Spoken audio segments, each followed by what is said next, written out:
자식은 부모를 닮게 돼 있어요. 물론 여러분, 사무엘의 아들들은 불량했어요. 또 사울의 아들 요나단은 선량했었죠. 예가 있다는 얘기예요. 예가 있어요. 사람이 회개할 수 있기 때문에, 부모의 영향을 받았지만 깨달을 수 있고 회개할 수 있고 하나님의 대로 변할 수 있기 때문에 예들이 있어요. 그렇긴 하지만 대개의 자녀들은 부모를 닮습니다. 때문에 참된 영적 부흥이라는 책에서 W.B. 스프레이그는 이렇게 썼습니다. 아주 통상적으로 부흥의 주역들이 비신앙적이고 방탕화적인 사람들의 부류에서 선택된다는 말이 때로는 유행이 되었습니다. 친절하고 자유로운 그리스도의 교육에 영향을 받고 좋은 그리스도인의 본을 보고 자란 사람들이 단순한 도덕성과 자기 의를 내세우는 습관에 고착되어 있는 경우가 보다 일반적인 추세라고들 말하기도 하였습니다. 그러나 저는 그렇지 않다는 것을 증거하는 부흥의 역사를 여러분에게 제시할 수 있습니다. 하나님에게서 가장 멀리 떨어져 있는 것처럼 보이는 사람 몇에게 새롭게 하시는 은혜를 부어주심으로써 하나님 자신의 주권을 높이시는 경우가 있음을 인정합니다. 그러나 일반적인 율례로 하나님은 자신이 세운 정규적인 장치들을 눈에 띄게 높이시는 것을 알아야 합니다. 하나님의 진리를 들어왔고 연구하여 온 사람들을 인도하여 그의 진리에 거룩해 하시는 감화를 받도록 하심으로 자신이 세우신 정규적인 율례를 영화롭게 하십니다. 부흥의 주역들 대부분이 어디 출신이냐고 묻는다면 우리는 이렇게 대답할 수 있습니다. 주일학교나 성경공부반이나 부모의 감화를 결정적으로 받아 신앙을 길러온 사람들에게서 부흥의 주역들이 가장 많이 배출되었습니다. 어떤 사람들이 다른 견해를 주장하였던 것은 방탕화적이고 불신앙적인 망나니가 회심하게 되면 두드러져 보이고 많은 사람들의 주목을 받기 때문입니다. 그래서 그렇게 회심한 사람들의 수가 실제보다 많게 책정이 됩니다. 성령께서 강하게 역사하고 있는 곳을 어디든지 한번 가보십시오. 그러면 특별하게 축복을 받는 가정들은 부모들이 의무를 신실하게 감당함으로써 하나님께 영광을 돌렸던 사람들임을 알게 될 것입니다. 부모들이 절제 있는 생활을 하지 못하고 교육을 받지 못하고 그들이 자녀에게 기도하는 법을 가르치지 못하고 자녀를 위하여 기도하지 못하였음에도 성령의 역사로 축복을 받은 경우는 어쩌다 이따금씩 나타납니다. 여러분 잘 아는 하나님의 신유의 여종이죠. 신유의 놀라운 하나님의 종인데 캐더린 쿨만. 캐더린 쿨만의 책 중에 복 있는 사람이라는 책이 있어요. 그 책에서 캐더린 쿨만이 이렇게 말했습니다. 선량한 사람들의 자녀들 중 많은 경우 악해진다고 믿고 있는 사람들이 있지만 나는 그 생각에는 찬성할 수 없습니다. 물론 예외는 있지만 일반적으로 말해 나는 그 생각은 옳지 않다고 믿습니다. 어머니가 자신의 어린 아들을 동물원에 데리고 갔던 이야기를 여러분도 들은 적이 있으리라 생각합니다.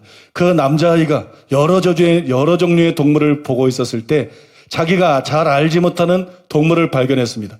그는 이렇게 물었습니다. 저건 뭐야? 어머니가 대답했습니다. 저건 살쾡이야. 그 남자아이의 다음 질문은 이러했습니다. 엄마, 저 살쾡이와 함께 있는 저 작은 것은 뭐야? 저건 작은 살쾡이야. 하고 그녀가 대답해 주었습니다. 같은 류는 같은 것을 낳는다는 것은 자연의 법칙입니다. 말을 듣지 않는 젊은이, 범죄자가 되는 자녀들은 부모가 살쾡이이기 때문에 작은 살쾡이가 된 것입니다.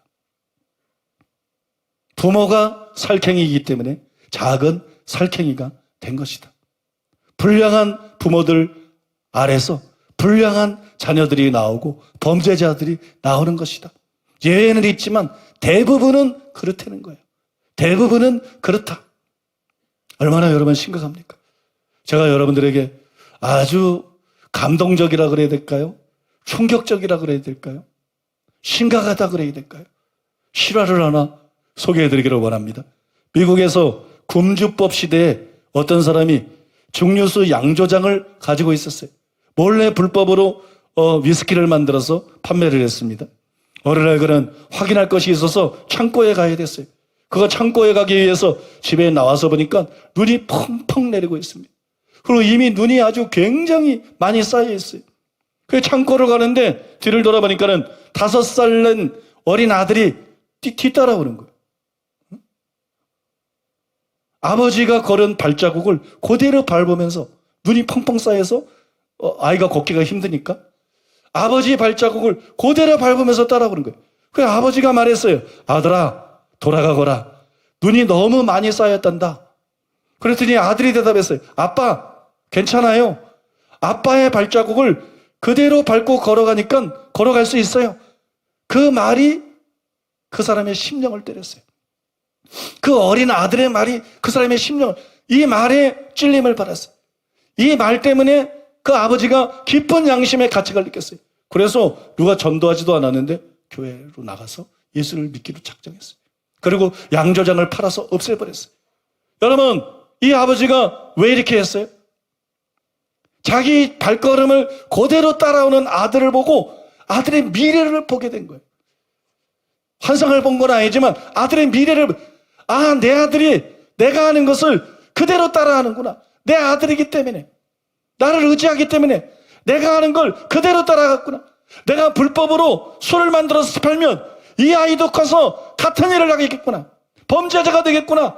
저 아들의 인생이 망가지겠구나. 그래서 두려움이 엄습한 거예요. 그래서 교회에 가서 예수를 믿기로 작정하고 팔아서 해쳐버린 거예요. 여러분, 참 의미심장한 실화지요?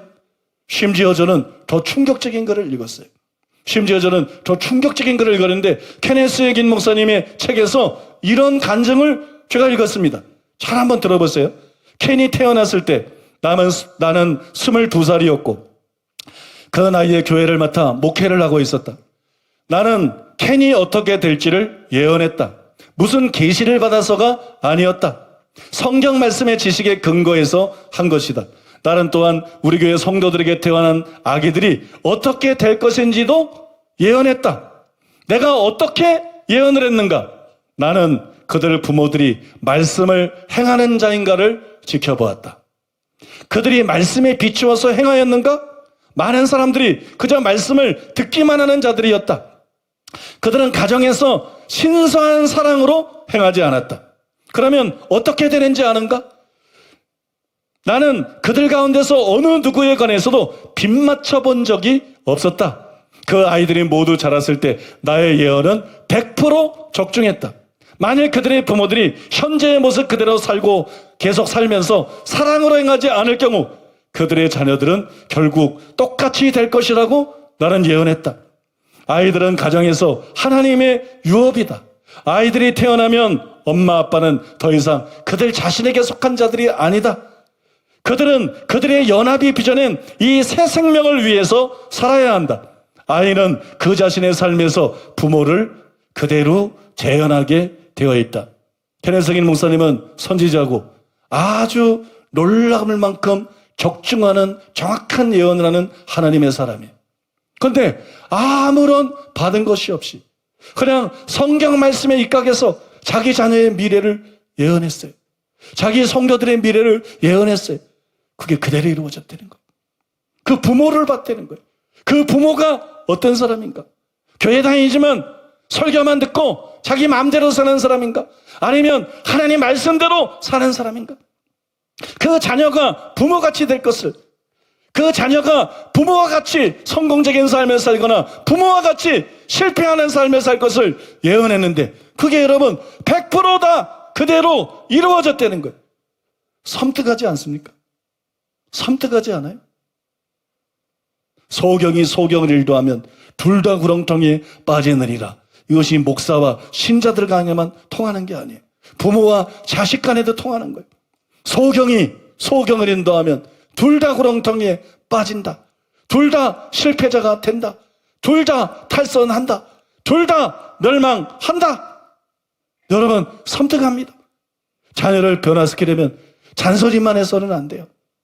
그것이 교훈이라도 여러분 자기 삶으로 모범을 보이지 않으면 잔소리에 불과합니다. 잔소리만 해서는 안 돼요. 먼저 자녀를 바꾸려고 하기 전에 자기가 바뀌어야 돼요. 여러분 자기가 스스로 회개해야 돼요.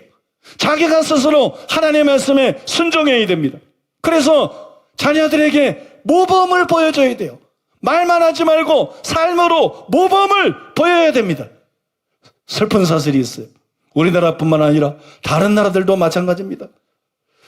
제가 여러분 여러 책에서 그런 얘기들을 읽었어요. 목사님의 자녀들 중에서 탈선한 자녀들이 많다. 목사님들의 자녀들 중에서 삐뚤어진 자녀들이 많다. 왜 그럴까요? 불가능할 것 같은데. 목사라는 게 불신자도 우상숭배자도 전도해서 구원하고 말씀에 가르쳐서 변화시키려는 자들인데 왜 목사의 자식들이 탈선을 할까요? 왜 목사의 자식들이 삐뚤어질까요? 성도들은 목사들이 강대상에서 하는 설교만 듣습니다. 자녀들은 목사의 삶을 봅니다. 성도들은 목사의 설교만 듣기 때문에 여러분 목사가 어떤 삶을 살든지 성도들은 몰라요. 그래서 성도들은 시험에 들지 않아요. 성도들은 그냥 설교를 듣고 은혜 받고 신앙생활합니다. 그러나 목사의 자녀들은 아빠가 어떤 사람인지를 압니다. 아빠가 어떤 인격의 소유자인지를 압니다.